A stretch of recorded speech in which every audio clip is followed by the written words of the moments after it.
സഖാക്കളെ, ലോകം ഒട്ടാകെ മാറിക്കൊണ്ടിരിക്കുക. അപ്പൊ നമ്മൾ മാറണ്ടേ? പണ്ട് നായനാറും VS താമസിച്ച വീട്ടിലാണ് ഞാനും ഇപ്പം താമസിക്കുന്നത്. അന്ന് അവിടെ ലിഫ്റ്റ് ഉണ്ടായിട്ടില്ല. ഞാൻ ലിഫ്റ്റ് ഉണ്ടാക്കി. 28 ലക്ഷം ഉറുപ്പ്യ ചെലവ്.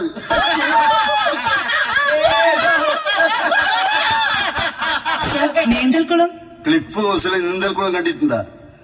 48 ലക്ഷം അതിന്റെ അറ്റകുറ്റപ്പണിക്ക്. പിന്നെ പശുത്തൊഴുത്തിന് 36 ലക്ഷം ഉറുപ്പ്യ ചെലവാക്കിയ വേറെ ഏത് മുഖ്യമന്ത്രിയാ ഈ കേരളം ഭരിച്ചത്? പശുക്കൾ കൃത്യമായിട്ട് പാല് ഉയർത്താൻ വേണ്ടി മ്യൂസിക് സിസ്റ്റം നടപ്പിലാക്കിയത് ആരാണോ?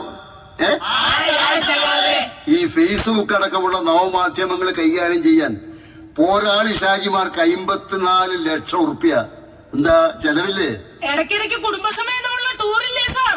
അത് നിങ്ങളെ ബോധ്യപ്പെടുത്തേണ്ട കാര്യമില്ല. തോന്നുമ്പോ ഞാൻ പോവും, തിരിച്ചു വരുമ്പോ ബിരിയാണി ചെമ്പും ഉണ്ടാവും.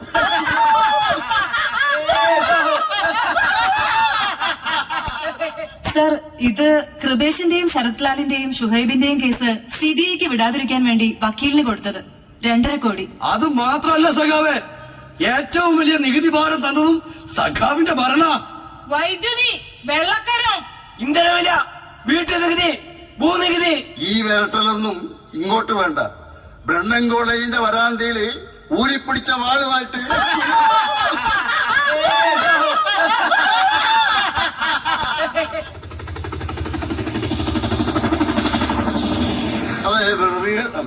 റിഹേഴ്സൽ മതി. ഹെലികോപ്റ്റർ വന്നു. സർ, അത് നമ്മുടെ ഹെലികോപ്റ്റർ അല്ല. പിന്നെ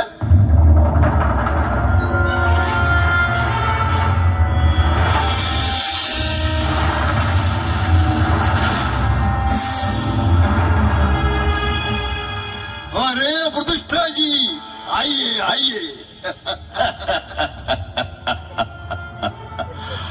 മിസ്റ്റർ കാരണഭൂതൻ, ഹൗ ഡു യു ഡു? ഞാനും ഇതൊന്ന് താഴെയിടാൻ വേണ്ടിയുള്ള പരിപാടിയാണ് ജി. എന്നിട്ട് വേണം ഒന്ന് ചോദിക്കാൻ. കൊച്ചു കള്ളൻ, ലാവ്ലിംഗ് കേസ് മാറ്റി വെച്ചത് എത്ര തവണയാ?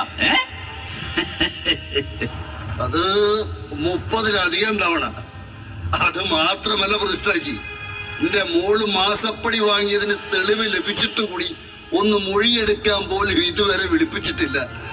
പിന്നെ ഇവിടുന്നുള്ള ശല്യം ഏതു നേരം നോക്കിയാലും എന്റെ പിന്നാലെ ED, CBI, ഇൻകം ടാക്സ്. ഓ മടുത്തു. ഡോണ്ട് വെറി മിസ്റ്റർ കാരണഭൂതൻ, താങ്കളെ നാം ഒന്നും ചെയ്യില്ല. അത് എനിക്കറിയില്ലേ ജി. അത് തന്നെയല്ലേ നമ്മൾ തമ്മിലുള്ള ഒരു അണ്ടർസ്റ്റാൻഡിങ്. പണ്ട് കോൺഗ്രസ് മുക്ത ഭാരതം എന്ന് പറഞ്ഞത് നിങ്ങളാണ്. ഇന്ന് ഞങ്ങളുടെ ആവശ്യവും അത് തന്നെ. ഒരു പാലമിട്ടാൽ അങ്ങോട്ടും ഇങ്ങോട്ടും. കേരളത്തിലെ ജനങ്ങൾക്ക് അത് ബോധ്യമാകുന്നുണ്ട് സഖാവേ.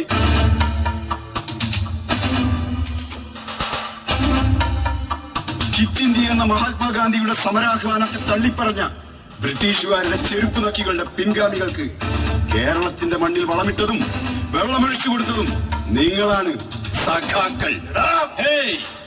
ശാന്തി, ശാന്തി, ശാന്തി. ഒരു മതേതര രാജ്യത്തിന്റെ കടക്കിലാണ് നിങ്ങൾ കത്തിവെച്ചത്.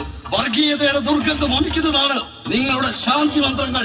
കലാലയമുറ്റങ്ങൾ പോലും അക്രമ രാഷ്ട്രീയത്തിന്റെ റിഹേഴ്സൽ ക്യാമ്പുകളാക്കുന്ന ഭരണം, കൊലയാളികളെ സംരക്ഷിക്കുന്ന ഭരണം, അദാനിമാർക്കും അംബാനിമാർക്കും വേണ്ടി അന്നമൂട്ടുന്ന കർഷകന്റെ അന്നനാളത്തിലേക്ക് വെടിയുതിർക്കുന്ന ഭരണം. നിങ്ങളൊരു ഭരണാധികാരിയല്ല, കുട്ടിക്കുരുങ്ങുകളെ കൊണ്ട് ചുടുചോറ് മാന്തിച്ച് രസിക്കുന്ന നിഷാദൻ. ഈ നിഷാദന്മാർക്ക് വേണ്ടി പൊട്ടിച്ചിതറി മരിച്ച യുവാക്കളുടെ അമ്മമാർ